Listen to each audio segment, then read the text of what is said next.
क्या आपने कभी पुराने खंडहरों को देखकर सोचा है कि इन दीवारों के पीछे कैसी जिंदगी रही होगी? इन ईंटों की दरारों में कौन से कदम चले होंगे? इन बर्तनों में किसके हाथों ने खाना पकाया होगा? इन सब सवालों का जवाब हमें देता है पुरातत्व विज्ञान यानी आर्कियोलॉजी। पुरातत्व विज्ञान एक ऐसा अनोखा विज्ञान है जो समय की परतों को उधेड़कर अतीत के रहस्यों से पर्दा उठाता है। यह हमें सिर्फ यह नहीं बताता कि हजारों साल पहले लोग कैसे रहते थे, बल्कि यह भी समझाता है कि मानव सभ्यता ने कैसे रूप लिया, कैसे बसी और कैसे ढही। आज इस वीडियो में हम जानेंगे कि पुरातत्व विज्ञान क्या है, ये कैसे काम करता है, इसकी तकनीकें कौन कौन सी हैं, भारत और विश्व में इसके कुछ अद्भुत उदाहरण क्या हैं, और यह हमारे वर्तमान और भविष्य के लिए क्यों इतना जरूरी है। पुरातत्व विज्ञान क्या है? शब्द पुरातत्व बना है पुरा यानी प्राचीन और तत्व यानी वस्तु या तत्व से, यानी प्राचीन वस्तुओं का विज्ञान। अंग्रेजी में इसे आर्कियोलॉजी कहा जाता है, जिसका मूल ग्रीक शब्द है आर्केओस यानी प्राचीन। यह विज्ञान मानव इतिहास को वस्तुओं के आधार पर समझने की कोशिश करता है। जब कोई सभ्यता या जनसमूह बीत जाता है और पीछे छोड़ जाता है अपने घरों, औजारों, कपड़ों, आभूषणों, कंकालों और दीवारों पर बनी चित्रों की छाया, तो यही सब उस समय की कहानी कहने लगते हैं। इतिहास किताबों से जाना जाता है, लेकिन जब किताबें नहीं थीं तब एकमात्र रास्ता है पुरातत्व। पुरातत्वविद कैसे काम करते हैं? पुरातत्व कोई रोमांचक खजाने की खोज नहीं, बल्कि एक धीमी, विधिवत और वैज्ञानिक प्रक्रिया है। यह काम कई चरणों में होता है। सबसे पहले उस जगह को चिन्हित किया जाता है जहां खुदाई की जानी है। यह कार्य नक्शों, स्थानीय कहानियों, भूगर्भीय सर्वेक्षण और उपग्रह चित्रों के आधार पर किया जाता है।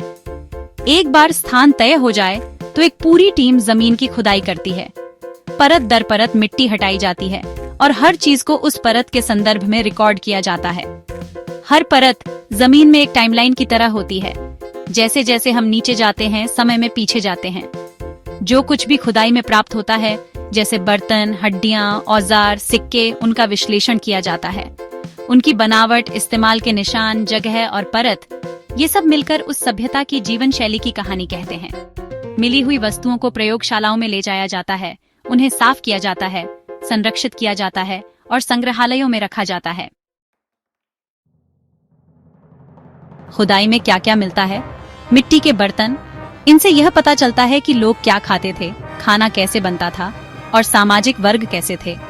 हड्डियां, जानवरों और मनुष्यों की हड्डियां उस समाज की सेहत, उम्र, खानपान और बीमारी की जानकारी देती हैं। औजार और हथियार तकनीकी प्रगति और जीवन की जटिलता को दर्शाते हैं। सिक्के आर्थिक लेन देन, राजा रानियों, धर्म और कला के नमूने होते हैं। भित्तिचित्र और शिलालेख धार्मिक विश्वास, भाषा, त्योहार और सामाजिक संरचना को प्रकट करते हैं। ढांचे और इमारतें शहर की योजना, वास्तुकला और रहन सहन की शैली को दिखाते हैं। भारत में संगठित पुरातत्व कार्य असल में ब्रिटिश शासन के दौरान शुरू हुआ था। अलेक्जेंडर कनिंघम को 1861 में भारत का पहला पुरातत्व सर्वेक्षण अधिकारी बनाया गया। लेकिन आपको जानकर हैरानी होगी कि असली चमत्कार तो 1920 में हुआ, जब सिंधु घाटी की खुदाई के दौरान हड़प्पा और मोहनजोदड़ो जैसी प्राचीन नगर सभ्यताओं की खोज हुई। इन शहरों की नियोजित सड़कों, जल निकासी प्रणाली, पक्के मकानों और गोदामों ने पूरी दुनिया को चौंका दिया था। ये सभ्यता मिस्र और मेसोपोटामिया जितनी ही प्राचीन थी और एकदम वैज्ञानिक और व्यवस्थित भी। अगर हम दुनिया की कुछ प्रसिद्ध पुरातात्विक खोजों की बात करें तो सबसे पहले आता है मेसोपोटामिया, जो आधुनिक इराक में मिला।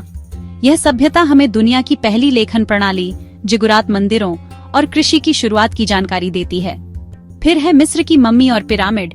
प्राचीन मिस्र की सभ्यता अपने शवों के संरक्षण यानी मम्मीकरण और विशाल पिरामिड निर्माण के लिए जानी जाती है। पोम्पेई, इटली, ये एक ऐसा शहर था जो ज्वालामुखी के नीचे दब गया और लगभग एक समय कैप्सूल की तरह संरक्षित मिला।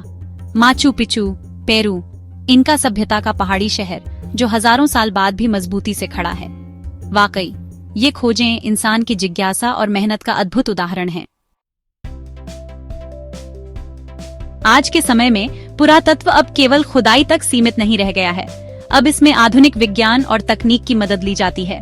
जैसे कि रेडियोकार्बन डेटिंग से यह पता चलता है कि कोई वस्तु कितनी पुरानी है, और यह जैविक वस्तुओं के लिए सबसे विश्वसनीय तरीका माना जाता है।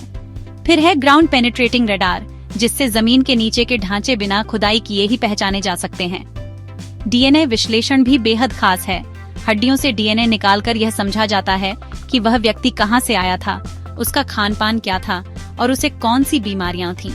और अब 3D स्कैनिंग और मॉडलिंग की मदद से पुरानी मूर्तियों, इमारतों और यहाँ तक कि पूरे शहरों को डिजिटल रूप में फिर से जीवित किया जा सकता है। सच में विज्ञान ने पुरातत्व को बिल्कुल नई ऊंचाइयां दी हैं। धैर्य और समय। खुदाई एक धीमी और सूक्ष्म प्रक्रिया है जिसमें वर्षों लग सकते हैं।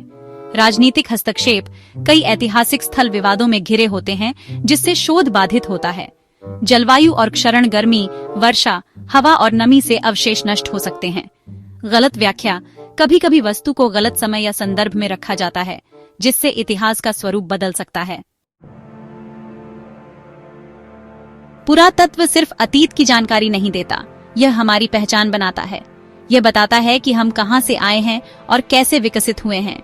यह हमें यह समझने में मदद करता है कि विभिन्न सभ्यताओं ने एक दूसरे से क्या सीखा, कैसे संघर्ष किया और कैसे साथ जीने की कोशिश की।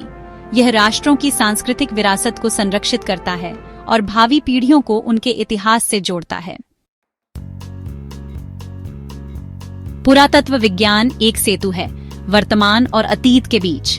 ये विज्ञान हमें हमारी जड़ों की ओर ले जाता है और हर एक खोज इतिहास के एक अध्याय को फिर से जीवित करती है।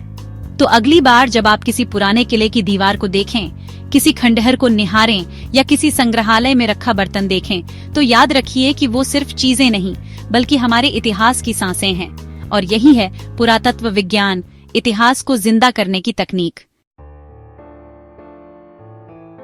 अगर आपको ये वीडियो ज्ञानवर्धक लगा हो तो कृपया लाइक करें, शेयर करें और हमारे चैनल फैक्ट वाला को सब्सक्राइब करें।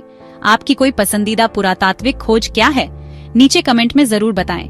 मिलते हैं अगले वीडियो में। तब तक खोजते रहिए, सीखते रहिए